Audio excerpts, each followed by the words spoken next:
दोस्तों नमस्कार। आज भारत के सुप्रीम कोर्ट में एक बहुत ही महत्वपूर्ण फैसला आया है। आज यानी कि सोमवार 8 सितंबर 2025 और ये फैसला सुनाया है हमारे माननीय न्यायमूर्ति जे.बी. पारदीवाला साहब और जस्टिस के.वी. विश्वनाथन की पीठ ने ये फैसला सुनाया। और इस केस का टाइटल है Sohan Singh alias Bablu versus state of Madhya Pradesh. इस फैसले में ये बहुत ही महत्वपूर्ण फैसला है।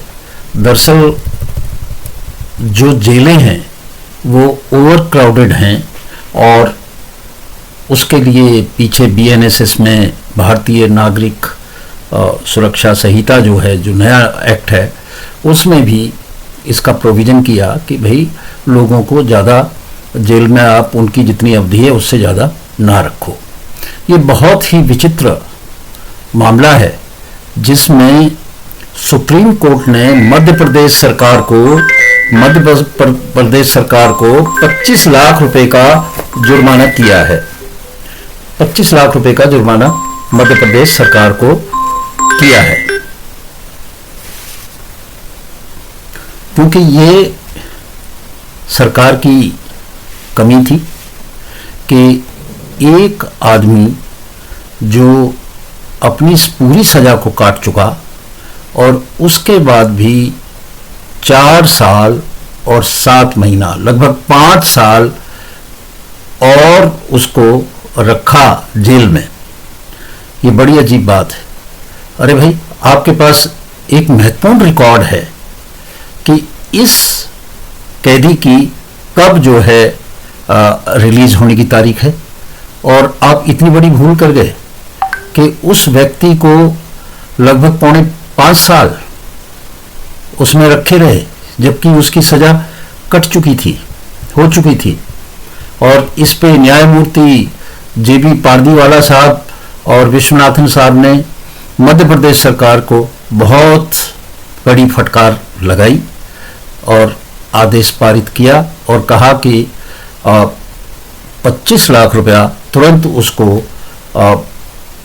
कंपनसेशन के रूप में दें, और जो अधिकारी परोक्ष या प्रत्यक्ष रूप से इसके दोषी हैं, इतने दिन उनको फालतू रखा, उन सबके खिलाफ कार्रवाई की जानी चाहिए। दरअसल हुआ ये कि ये जो व्यक्ति था, इसको 2004 में जो सेशन कोर्ट था मध्य प्रदेश का, उसने इसको सजा सुनाई लाइफ इम्प्रिजमेंट की, आजीवन कारावास की, और 2000 रुपया जुर्माना। इसके बाद उसने हाई कोर्ट मध्य प्रदेश में गया और मध्य प्रदेश हाई कोर्ट ने उसकी जो सजा थी उसको घटा के 7 वर्ष कर दिया। अब वो जेल में था लगातार, 7 वर्ष भी हो गए, उसको नहीं निकाला। इसके बाद में जब याचिका डब्बे, हर व्यक्ति जो जेल में है या बंद है उसके पास इतने अच्छे संसाधन नहीं है, वकील नहीं है, ये नहीं है, ये तो प्रशासन की जिम्मेदारी है कि उसको सही समय पे उसको जेल से जब उसने सजा काट ली तो उसको निकाले। अगर ओवर स्टे उसने जबरदस्ती रखा है तो ये तो भारत के संविधान में जो मौलिक अधिकार दिए हुए हैं उसका जो अनुच्छेद 21 है, जो जीवन और व्यक्तिगत स्वतंत्रता का अधिकार देता है, उसकी अवहेलना है। इस तरह से यह गंभीर मामला है और पहले भी सुप्रीम कोर्ट इस बारे में कई फैसले दे चुका है। बिहार राज्य का एक फैसला था 1983 का, उस पर भी उन्होंने कहा था कि सख्त एक्शन लेना चाहिए और जो लोग जिम्मेदार हैं उनके खिलाफ एक्शन होना चाहिए। 2022 का मामला था छत्तीसगढ़ का, स्टेट ऑफ छत्तीसगढ़ का, उसमें जुर्माना भी किया था स्टेट के ऊपर 7.5 लाख रुपया। और गुजरात का मामला था, उसमें एक व्यक्ति जो था वो 2 महीने ज़्यादा रहा था, उस पर उन्होंने 50,000 रुपया जुर्माना किया और उनके खिलाफ एक्शन हुआ। तो इस तरह के बहुत सारे हैं। फिर भी कुछ हो नहीं रहा। इस तरह की लापरवाही होती रहती है, इनके खिलाफ सख्त कार्रवाई होना चाहिए। जब उसने सजा काट ली तो उसको बाहर करो भाई। आप उसको अननेसेसरी रख रहे हो, ये तो इलीगल डिटेंशन है, ये तो इलीगल डिटेंशन है। यहां तक की बात है कि जो भारत की जो नागरिक सुरक्षा संहिता है, भारतीय नागरिक सुरक्षा संहिता, उसका जो सेक्शन है 479 BNSS, वो तो अंडर ट्रायल को भी कहता है। वो कहता है कि अगर आधी उसने सजा, आधी उसने टाइम काट लिया है और अभी जितनी उसको सजा होती उसमें से आधा उस प्रोविजन है, उसमें से आधा अगर आ गया है तो उस आधा जो है उसमें ये जिम्मेदारी सुप्रिंटेंडेंट ऑफ जेल की है। अगर वो खुद भी कोर्ट को मूव नहीं करता है तो जिम्मेदारी जेलर की है, सुप्रिंटेंडेंट की जिम्मेदारी है कि वो कोर्ट में मूव करे। और फर्स्ट टाइमर है तो अगर उसने 1/3 सजा जितनी उसमें प्रोविजन है मैक्सिमम, उसका 1/3 अंडर ट्रायल ने ऑलरेडी उसमें था डिटेंशन में, तो उसको भी दोनों को बेल पे रिलीज करना चाहिए।